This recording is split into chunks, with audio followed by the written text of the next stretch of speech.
ঐশ্বর্য। মানুষ হয় নিজের সৌভাগ্যের দ্বারা এগুলো লাভ করে থাকেন বা কর্মের দ্বারা। সৌভাগ্য আসলে কি? গ্রহের দশা যা প্রত্যেক মুহূর্তে বদলাতে থাকে। কর্মের মাধ্যমে যখন আপনি ধন অর্জন করেন, তখন সেই ধন আপনার আগামী প্রজন্ম লাভ করে। সেটা হয় সে ভোগ করে বা তার জন্য তার ভোগান্তি হয়। আর এটা নির্ভর করছে আপনার কর্মের ওপরে। কি কর্ম করেছেন আপনি সেই ধনকে লাভ করার জন্য। যদি আপনি সৎ পথে চলেন, নিষ্ঠা ভরে আপনি কর্ম করে থাকেন এবং তার ফলে আপনি ধন অর্জন করে থাকেন, তাহলে আপনার আগামী প্রজন্ম সেটা ভোগ করবে, সেটা প্রয়োগ করবে নিজের বিকাশের জন্য।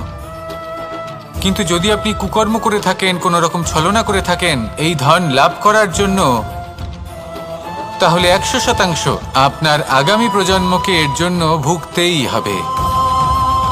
তাহলে আপনি কি চাইবেন? যে আপনার আগামী প্রজন্ম সুখ ভোগ করবে, নাকি আপনার কুকর্মের পরিণাম ভোগ করবে? নির্বাচন আপনারই। আসুন আমার সাথে ভালোবেসে বলুন, রাধা রাধা। লোভ